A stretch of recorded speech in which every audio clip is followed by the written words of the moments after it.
I'm out here with my German Shepherd, or thought I'd show you my apiary. That's my neighbor's rooster.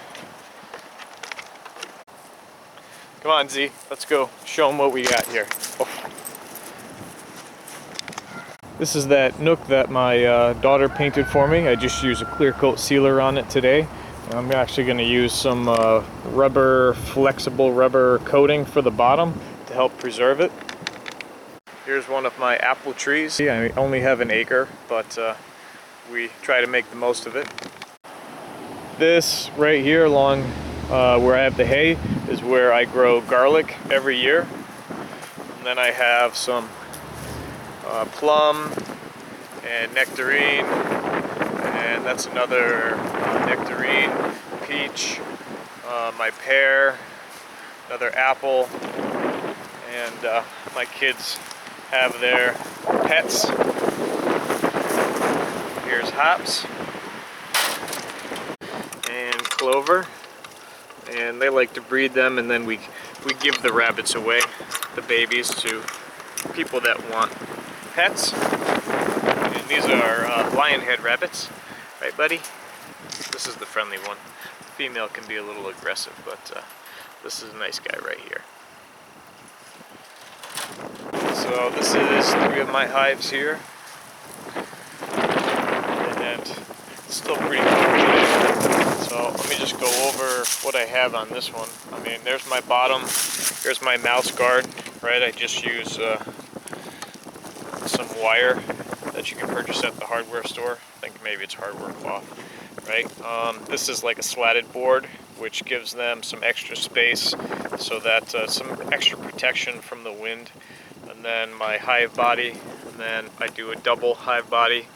This is actually a sugar board that I make, and then this top one is how I control the moisture, at least in Connecticut. I have it about this thick with pine shavings, which the idea behind this is that the bees' moisture from them exhaling will get caught in the candy board, which they will then use for food in the winter, and then excess moisture gets absorbed into the pine shavings, and then I have holes on the sides, and then the wind blows through it and it evaporates their moisture. So I don't have any moisture dripping down on them, which moisture is a big killer of bees. Of course, I have the traditional rocks on top, but I do like to strap mine down so that I have less chance of something blowing off. I like to use the darker color for the heat transfer for the sugar board here, and I have that on some of them. This was actually a bottom board I didn't use, so it drilled out a top entrance, and I just made a sugar board out of it, and just as an extra piece of equipment that I changed into something useful. I got my blackberries, I got raspberries, goji berries, an extra raspberry, you know, and then I put this stuff together here using like reclaimed material. Got a couple of grapevines. This one I am growing from a cutting, so it's a smaller grapevine. It's March and it's pretty windy, but I do like to use hoop tunnels. This is one I made to withstand the snow, and growing in here, let me show you real quick, is right there, still growing even though it's been pretty cold. That's some rabbit poop for some nutrients, and that's just some kale. So just getting some kale, giving that a head start for the season. My wife's crazy about kale. This is her little garden here. Then I put this together because we do have some deer problems in our area. This is kind of my garden, but I share it with the kids and my wife. You know, it's kind of a mess because we haven't started getting it ready yet. But I use just lattices. I try to grow upwards. I have some hoops made out of fencing material that I have plants grow up and over. So I try to grow upwards, which gives me more space, which is a good size right here. And then I'm clearing out an area to maybe grow some pumpkins and stuff this year instead of in the garden. Have them grow over and down the hill. So I'm clearing this area out.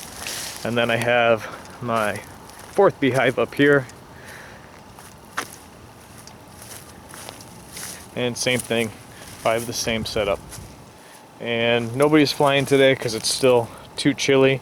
But if I put my ear up to them, I can hear them chewing and moving around. So I want to get in these soon and give them some pollen patties and just make sure that they have enough honey that's going to last them until we get some flowers growing. Let me take you into the garden. I just put these up here. I made like a door with some sliders on it to keep the deer out, so just like to tuck in. I put a little wall in, and I had an area for my kids to play with sunflowers. There's still some remnants of sunflowers. Right here's my tunnel right here where I grow plants up and over the top, and then I can grow something down here in the center. My daughter grew some fancy corn and squash and some peas that I need to clean all this up. It's starting to get nice enough. There's a couple of raised beds. Got a lot of strawberries. Had a lot of tomatoes. Had potatoes over there, which I want to do some more potatoes this year. I do have a irrigation system, which is just the hoses that sit in the ground, and then I have like a valve on the end that I can turn on and off. And again, I just have another area that goes up and over. So a lot of good space in here. Hopefully you'll join me for this season. I hope you'll subscribe and join me this year as I grow my garden and my apiary, and hopefully you'll get some enjoyment out of watching that whole process. It's definitely something that I love and enjoy and wanted to share with more people.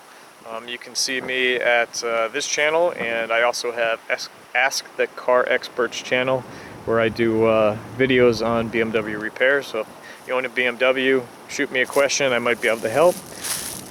Thanks for watching, and please remember to subscribe to my Backyard Bee and Garden channel. And remember to have a beautiful day. Hold. Down. Back. Say back.